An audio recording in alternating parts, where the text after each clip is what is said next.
It's Congressman Mark Pocan with us for the hour and midday with Mark, I guess. Congressman Pocan? That works. I'll take it. Okay. Let's see here. George in Santee, California. Hey, George, you're on the air with Congressman Pocan. Hi, Congressman. Good day to you. Hi, George.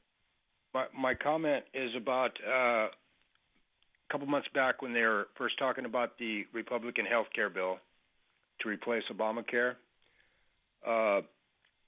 After the debate, I don't remember which congressman it was, but it was a Democrat that made the remark that the Republicans don't seem to even care about poor people. Or rather, she said, the Republicans don't even pretend to care about poor people.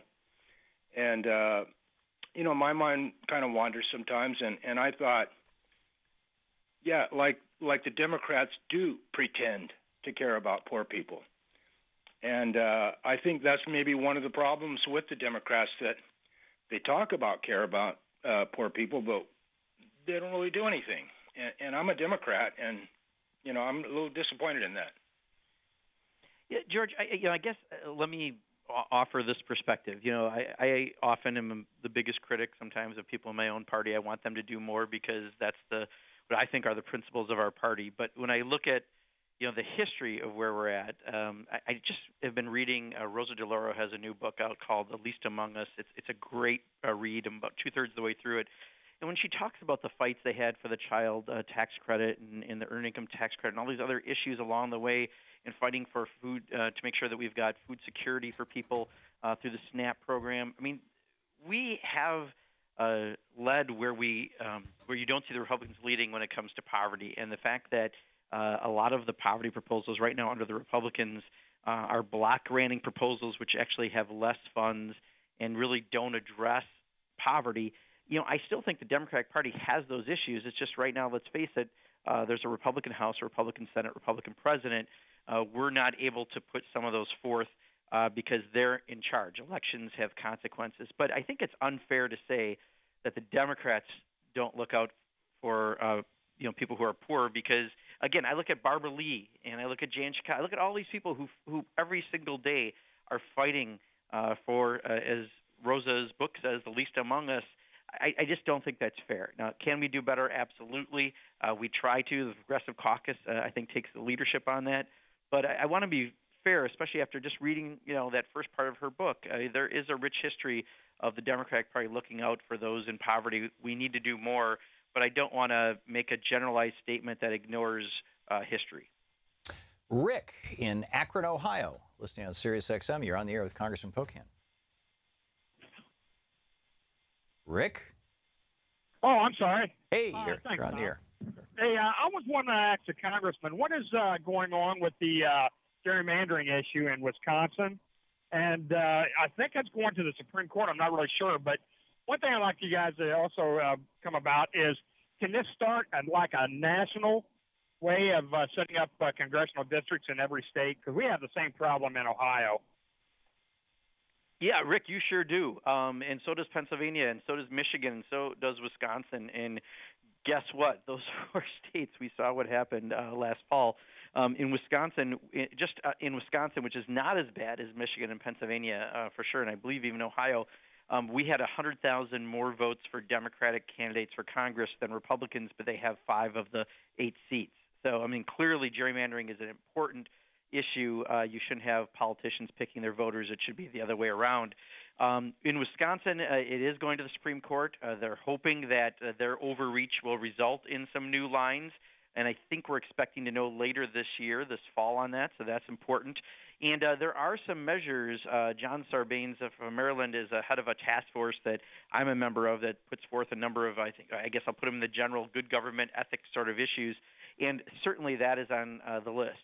I have long been a supporter, since I've been in the state legislature, of a public drawing of maps like they do in Iowa and California and some other places.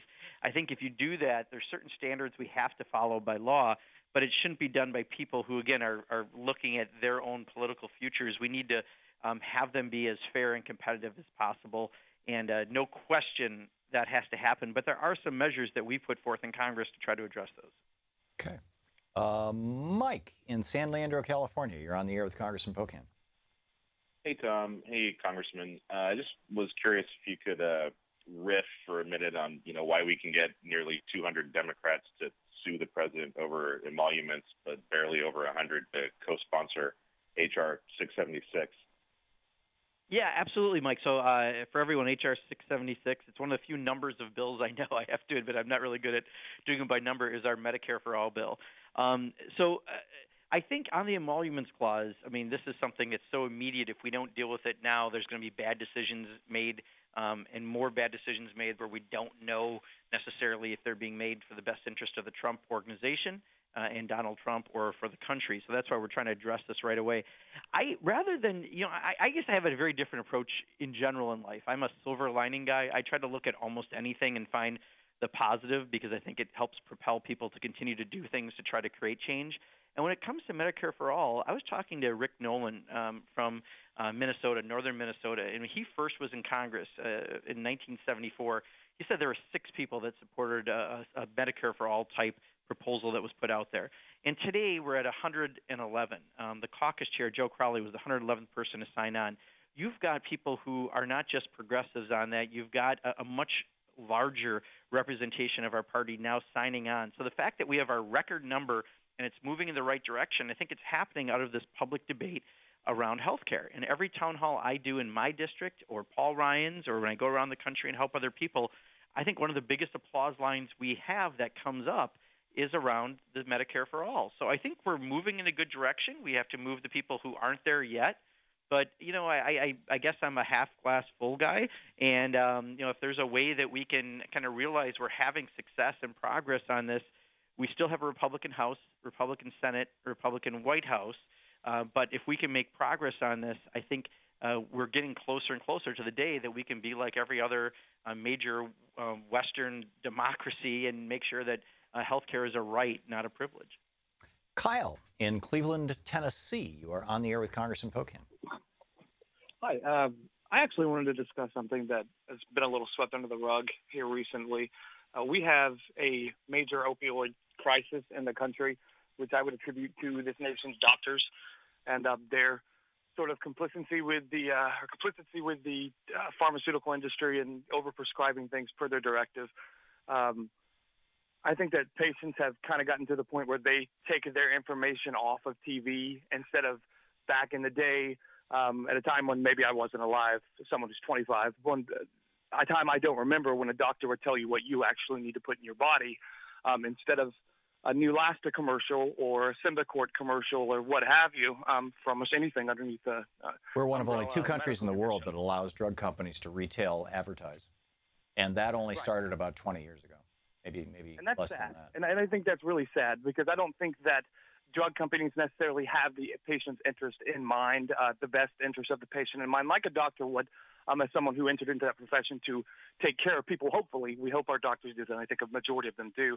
But I really wanted to touch on today Attorney General Jeff Sessions and his crackdown or promise to crack down on drugs and in particular marijuana, something that I think a lot of people that have really fatal illnesses like cancer and multiple sclerosis and things like that find a lot of solace in, and that's usually demonized as a recreational sort of crutch for the youth and all this type of stuff. But I will say, as someone who is young and who does not smoke marijuana, that I've seen my friends firsthand receive medical benefits in proportions they'd never received from something they saw in a commercial, just from taking an oil or something like that. I'm not going to ask the congressman specifically to talk about that, but I really wanted to just discuss what's kind of going on in Capitol Hill as far as how we feel about Jeff Sessions and his sort of just targeting of, I think, of minorities of color through these initiatives and it's kind of class warfare, that type of thing. It's kind of a war in disguise.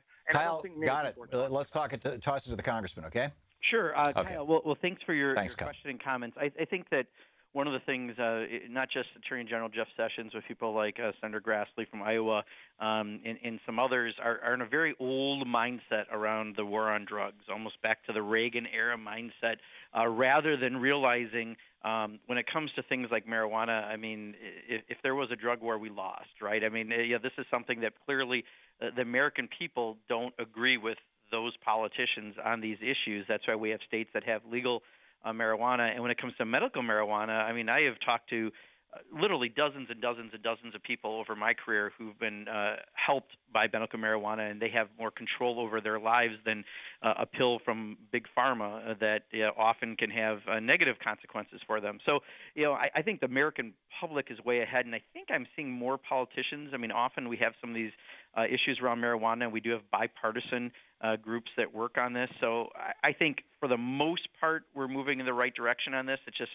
Jeff Sessions is kind of a dinosaur when it comes to his approach on marijuana, and we have to fight him where he's out of sync with the country.